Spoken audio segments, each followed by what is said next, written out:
Match de la Série mondiale demain soir depuis le Rogers Center à Toronto entre les Blue Jays en avant 3-2 contre les Dodgers de Los Angeles. Qui le cru? Deux invités sur le plateau pour en parler. D'abord, mon ami Perry G d'Expo Fest et Benoît Rioux du Journal de Montréal et Journal de Québec. Ça va, les gars? Ça va très bien, Super merci. bien, surtout avec Perry à mes côtés. On se connaît très, très bien, donc c'est le fun pour nous de partager ce moment-là avec toi, JC. Bien sûr. On vous a vu d'ailleurs à l'Alegria cet été. Merci encore pour cette visite impromptue et tellement appréciée. Que d'émotion de voir les Jays à une victoire de la Série mondiale. J'ai comme l'impression que personne n'y croyait vraiment avant le début de la série, tellement les Dodgers sont immenses. Moi, j'ai pas cru ça depuis le début des séries, là, comme quand ils ont gagné contre Seattle. Je pensais qu'il y avait une bonne chance contre Seattle, ça, c'est pas vrai. Mais avec les Dodgers, j'ai dit, regarde, s'ils gagnent un ou deux, je vais être impressionné parce que les Dodgers, c'est une équipe loadée, là. Donc, wow, je suis Sur vraiment... papier, les lanceurs partants des Dodgers sont incroyables. Mais il y a comme une chimie qui est là, un conte de fées qui entoure les Blue Jays cette saison. C'est extraordinaire. Des histoires incroyables. Évidemment, Vladimir Guerrero fils, mais les joueurs de soutien, des Addison Barger, Trey et Savage, étaient-tu incroyables hier dans le 22 ans? 30 millions hier. 30 millions de plus en valeur. C'est clair. C'est clair. Il est rendu à 75 à peu près depuis le début des éliminatoires. Bien, c'est sûr que là, présentement, on est dedans, mais j'ai l'impression que c'est une des séries mondiales les plus classiques. Ça va être un classique. On va en parler encore dans 10 ans, dans 20 ans, dans 30 ans. Bien, et on souhaite quasiment un match numéro 7. Quoique là, comme on est en avant 3-2, quand tu as une chance d'en finir, finis-en. Mais s'il y a un match numéro 7, le kid, on le revoit sur la butte, je vous le dis, il partira pas. Mais c'est lui qui vient en relève, c'est la cible en relève, c'est certain, tellement il est dans une bulle. Et rappelez-vous Madison Bumgarner avec les Giants en 2014, lance la Game 1, lance la Game 4, match complet, blanchit les Royals de Kansas City, rentre sa butte en 5e Game 7, il lance 5 manches parfaites et les Giants gagnent la Série mondiale. Tout est possible dans le match numéro 7. Voilà. Des souvenirs dans le temps, moi, c'était Schilling et Johnson avec les Diamondbacks à l'époque. Ben oui. Il lançait tout le temps, il était tout le temps sur la butte. Donc, tout est possible dans un match numéro 7. Pour l'instant, le match numéro 6, moi, je pense que ça va aller en 7 parce que demain, au monticule pour les Dodgers, c'est Yoshinobu Yamamoto. Il est pas reposé. Hey, 2 matchs complets consécutifs. Puis, plus que ça, en 17e manche, là, lors du match de lundi, il avait commencé à s'échauffer dans la Hey, il y a un bras de caoutchouc. Il n'a pas le choix, sinon c'était Sandy Koufax à l'an 19e. Ça veut dire qu'il est dû à perdre sur les Jays en 6. Ça, c'est vrai. J'étais avec Roger cet après-midi, puis je disais, tu sais, Roger, c'est Dodgers et Blue Jays, mais il y a une histoire d'amour de Montréal avec les Dodgers. Et moi, le seul que j'ai sorti, j'ai dit, moi, Tommy Lasorda mangeait des pâtes sans arrêt au restaurant de l'Universal, au coin de Pineuf, l'autre bord de corner du stade.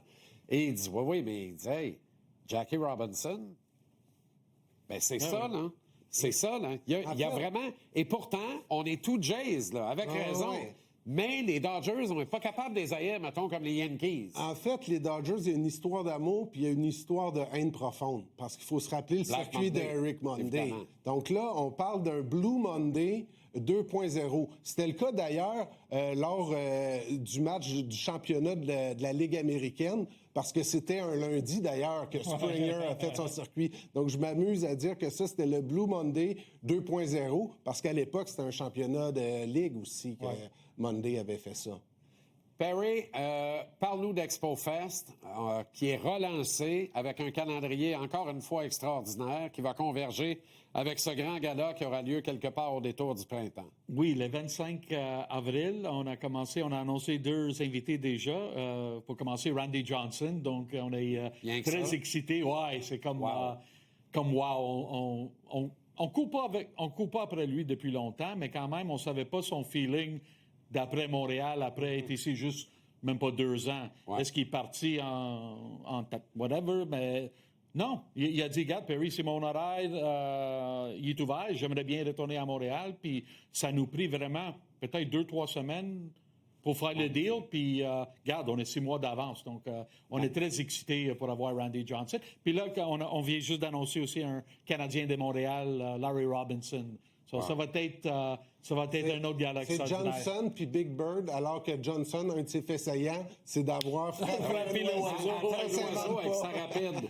Le Big Bird Aux et le dernières Big nouvelles, l'oiseau s'en était pas remis. Hein? C'est clair. Il a déjà dit qu'il ne va pas signer cette photo-là. Il ne va jamais signer la photo avec avec l'oiseau. Dans un des matchs préparatoires des Expos, j'avais parlé de ça à Craig Counsell, qui était rendu le coach des Brewers. Lui, il jouait au 3e but quand c'est arrivé. Puis il dit ce qu'il trouvait le plus drôle, c'est que c'était un match qui comptait pas quand Johnson avait fait ça. Puis il était aussi fâché que si c'était un match de la Série mondiale. Là. Big unit, là, c'était...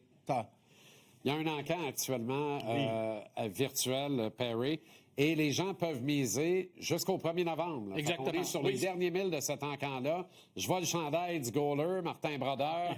On a un chandail autographié par des joueurs des Expos, des bâtons, billets du Canadien, 4 billets dans les rouges pour un match contre les Leafs de Toronto, quand même. Là. Et une panoplie de balles et autres artefacts de collection.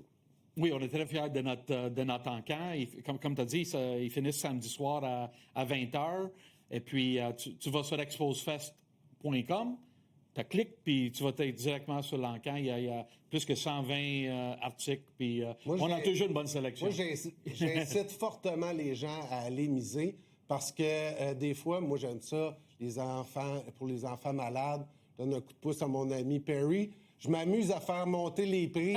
Mais là, si les gens vont pas miser, ça va me coûter cher. Oui, mais temps moyen, c'est parfait. Bon voyage vers Toronto demain à Benoît Rioux. On te lit dans le Journal de Montréal, le Journal de Québec. Bon succès, Perry. Bravo pour tout ce que tu fais. Un geste de